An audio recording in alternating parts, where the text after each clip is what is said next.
Olá, boa tarde, seja bem-vindo ao canal Papo Teológico. E nós estamos nos aproximando de 502 anos da Reforma Protestante. Esse vídeo, então, nós dedicamos para falar um pouco sobre a Reforma, comemorarmos o que os nossos irmãos fizeram no passado, que nos influenciaram nesse presente século. Que Deus os abençoe, fique conosco e não perca esse vídeo.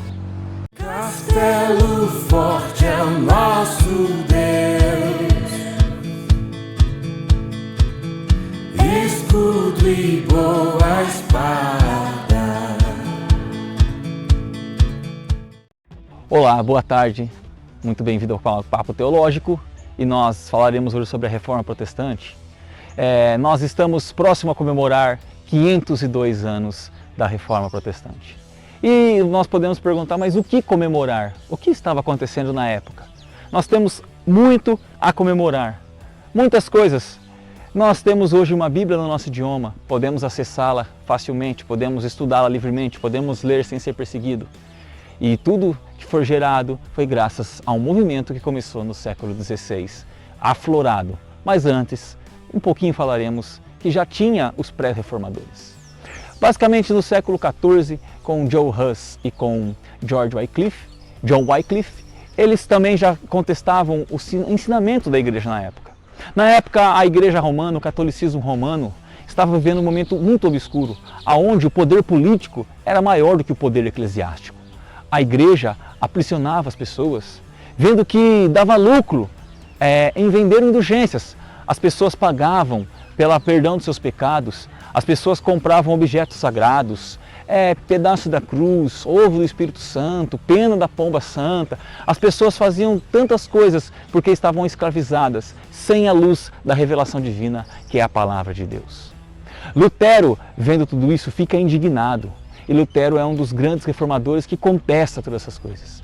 E no dia 31 de outubro de 1517, Lutero prega na Catedral de Wittenberg, onde ele era o seu sacerdote, as 95 teses contra a Igreja Romana daquela época.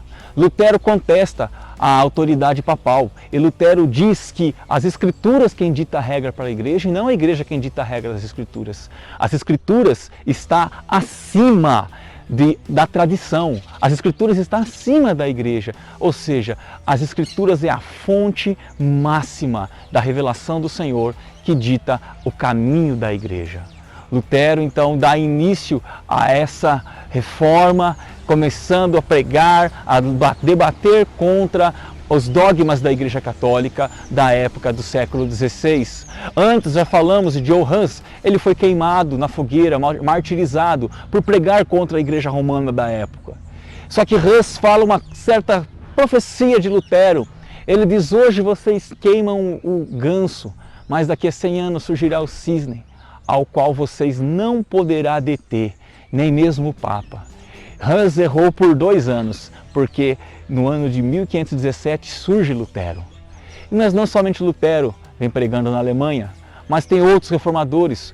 Ulrich Zwinglio, ele morre em 1531, no dia 11 de outubro, na Batalha de Campbell. Mas ele é um dos grandes influenciadores de João Calvino, talvez o principal precursor da Reforma Protestante. João Calvino, ele é onde ele sistematiza sua doutrina nas Institutas da Religião Cristã, que nós temos até hoje. Muitos estudiosos no seminário analisam as escrituras, os escritos de Calvino, analisam o que ele deixou, o seu legado, de toda a sua obra. Mas falando de Zwinglio, que foi um grande precursor, esse homem que trabalhou pela Reforma, nós falamos de Guilherme Farel. Guilherme Farel teve um grande papel na vida de Calvino. Foi ele quem insistiu para que Calvino ficasse em Genebra, para que ali desenvolvesse a sua teologia, para que ele pregasse ali, para que ele fizesse seus estudos ali.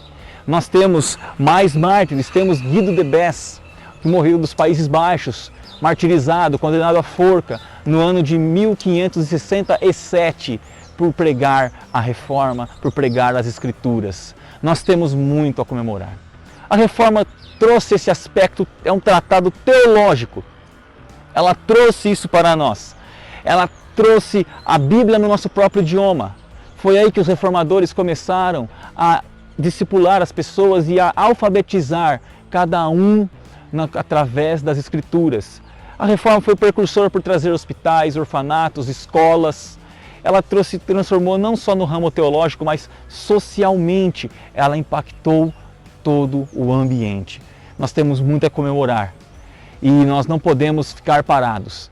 502 anos estão se passando. O que nós temos hoje para avançar? Porque não parou na Reforma Protestante. Não parou com Lutero, com Calvino, com Zwingli, com Philippe Melanchthon, com Guido de Bresse, com Guilherme de Orange, com Guilherme Farel e tantos outros que caberiam uma lista imensa e que um vídeo rápido não tem como citar essas pessoas. Fato é que a Reforma Protestante tirou a autoridade papal que existia aprisionando o sistema da época e trouxe novamente o sola Scriptura. Somente a Escritura é a fonte de autoridade para ensinar a Igreja. Nisso, conforme for passado os tempos, surgem os 5 solas, os pilares da fé.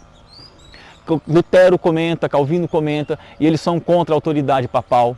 Eles são contra a venda de indulgência e diz que a salvação é somente pela graça, mediante a fé. E aí vemos mais 2 pontos da reforma, sola fide e sola gratia. Somente a graça e somente a fé. E também aponta outra coisa que Lutero contesta, é a intervenção de santos ou a intervenções de outras pessoas, mediadores que levam até Deus. Lutero contesta e aí surge outro tema futuramente, o solus Christo. Somente Jesus é o único mediador entre Deus e os homens. E tudo isso se resulta no soli Deo Gloria, tudo somente para a glória de Deus. Ou seja, a Reforma Protestante então vem e quebra, desaprisiona um sistema religioso que estava escravizando o povo, que o povo não tinha acesso à sua palavra.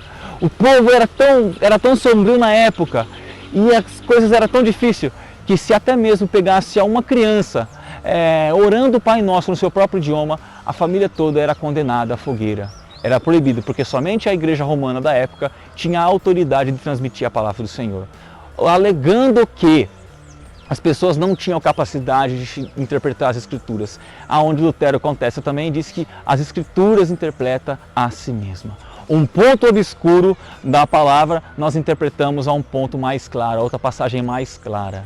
Ou seja, a reforma trouxe muitos benefícios para nós e nós devemos lutar. Franklin Ferreira diz que para se distinguir uma igreja verdadeiramente evangélica, que não se apostatou da fé, é ver se ela está firmada nos 5 solas, que é os pilares da fé reformada. Se realmente voltarmos os olhos dos reformadores e ver o que eles fizeram, e assim como eles não se conformaram com o sistema da época, nós também não podemos nos conformar com o sistema de hoje. Nós devemos debater, e assim como os reformadores trouxeram a centralidade às Escrituras, a palavra de Deus, combatendo o poder da época, nós, os cristãos do século XXI, não podemos deixar esse passado morrer e devemos dia a dia viver para a glória de Deus, proclamando a glória de Deus, a salvação em Jesus Cristo e a salvação pela fé somente nele, em Cristo Jesus, para a glória de Deus. Nós não podemos aceitar um evangelho corrompido, diluído, falsificado. Nós devemos ter e entender que Cristo Senhor é o Senhor de nossas vidas. E assim como Ele levantou pessoas no passado para não ficar escravizado à religião da época, Ele levante pessoas nesse século para não nos escravizarmos nesse ano e nesse século. Que você e eu, meu irmão, sejamos reformadores, sejamos protestantes, pregando a verdade do Evangelho, não protestando contra uma placa de igreja, protestando contra todo o sistema que não se submete ao senhorio de Cristo, que não se submete às autoridades das Escrituras. A reforma contribuiu muito mais do que você possa imaginar. Comemoramos os 502 anos da reforma. Se Deus não levantasse homens como eles, você e eu não teríamos uma Bíblia no nosso idioma. Você e eu, muito provavelmente, não teríamos ouvido o Evangelho de Cristo. Não teríamos lido com os próprios olhos o Evangelho do Senhor Jesus Cristo. Que Deus te abençoe e que você seja desbravador. Que Deus levante novas pessoas, como João Calvino, como Ulrich Zwingli, como Guilherme de Orange, como Guilherme Farel, como Guido de Bresse, como os huguenotes calvinistas que vieram para o Brasil na Baía de Guanabara e foram martirizados. Que assim como os nossos irmãos reformadores, você não tenha medo de viver para a glória de Deus, ainda que custe a vida nessa terra, porque nós temos a vida eterna com o Senhor. Encerro na palavra de Ulrich Zwingli. Quanto à verdade, não podemos abrir mão. Devemos anunciá-la e proclamá-la, independente do tempo, porque não servimos ao rei e nem a essa geração, mas sim ao Senhor. Feliz 502 anos da Reforma, que Deus te abençoe.